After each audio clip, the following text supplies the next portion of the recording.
সবাই একসাথে উদযাপন করি।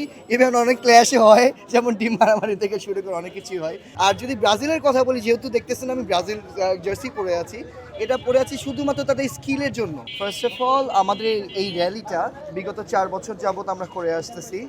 এটা চার বিশ্বকাপ যাবত আর কি। এটা আমাদের পঞ্চমবার আমরা করতে যাচ্ছি। Gold's Gym across 30 plus countries. With over 700 plus locations worldwide, train anywhere, belong everywhere. তো এটাতে আমাদের কোনো নির্দিষ্ট কোনো দলের সাপোর্টার যেখানে থাকবে এরকমটা না। আপনারা প্রতিটা দলের সাপোর্টাররাই এখানে আসতেছে, আমরা একসাথে সবাই মিলিত হই এবং এই র্যালিটা উদযাপন করি। এবং প্রতি বছরের মতো এবারও আমরা এটা করতেছি। ভাই খেলার মধ্যে হার জিত থাকতেই পারে, একটা মানুষ একটা প্লেয়ারের স্কিল যে সবসময় একই রকম থাকবে এরকমটা না। একটা প্লেয়ারের ইনজুরি হইতে পারে, একটা প্লেয়ারের এইজ বাড়তে পারে।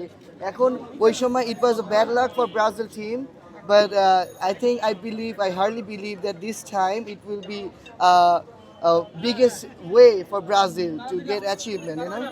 Okay, I don't know about others যে মানুষজন কি চায়, অন্যান্য ব্রাজিল সাপোর্টার আর্জেন্টিনার এগেইনস্টে কি চায়, বাট আমি বুঝি যে খেলার মধ্যে হার জিত আছে, যেই দল ভালো খেলবে ওই দলই জিতবে।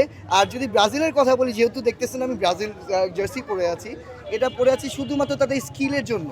তাদের যে খেলাধুলার একটা স্কিল, ফুটবলের যে একটা মানে ছবি আকৃতি, এই একমাত্র এই স্কিলের মাধ্যমেই কিন্তু বোঝা যায়, তাই না? সো আমি সাপোর্ট করি ব্রাজিল এই রিজন ভাই। আচ্ছা, আমরা ব্রাজিল আর্জেন্টিনা অথবা অন্যান্য দল সবাই একত্রিত হয়েই ম্যাচগুলো দেখি। আমরা এখানে প্রজেক্টর লাগিয়ে সবাই একসাথে উদযাপন করি। ইভেন অনেক ক্ল্যাশে হয়, যেমন টিম মারামারি থেকে শুরু করে অনেক কিছুই হয়। সেই ছোটোবেলার কথা মনে পড়ে যায় এই টুর্নামেন্টের সময় শুধুমাত্র। এবারও কি এমন কিছু দেখার সম্ভাবনা আছে? হ্যাঁ, অবশ্যই। যেমন ধরেন আমাদের ব্যাচ 2009-10 সেই এসএসসি ব্যাচ, ভাইয়াদের এখানে আরও বড় ভাইয়া সিনিয়র ভাইয়ারা আছে যারা 2005-এর ব্যাচের, কিছু আছে 2000 ব্যাচের, তারা আছে নাকি আরও আগের ব্যাচের, 2000-এর আগের ব্যাচের। তো কি হচ্ছে, আমাদের জন্য কিন্তু একটা রিইউনিয়ন হচ্ছে এটা, তাই না? যে আমরা সবাই একত্রিত হচ্ছি, সেই আগের স্কুল লাইফের মজা সেই এখানে এসে সবাই একসাথে অবজার্ভ করতেছি। বিষয়টা এরকম আর কি।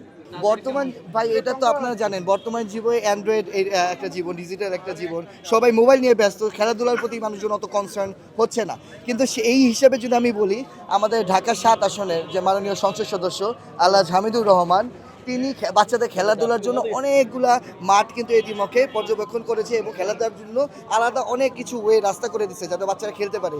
বিভিন্ন তরুণ সংঘের যে ক্লাবগুলো আছে ওখানে সে অনুদান দিয়েছে। তো এখানে আমাদের এমপি সাহেব হামিদুর রহমানের জবাব নেই, সে অনেক ভালো কাজ করতেছে। তো আমরা দেখতেছি আমাদের বাচ্চারাও আবার আগের মতো খেলাধুলার দিকে ঝুঁকতেছে।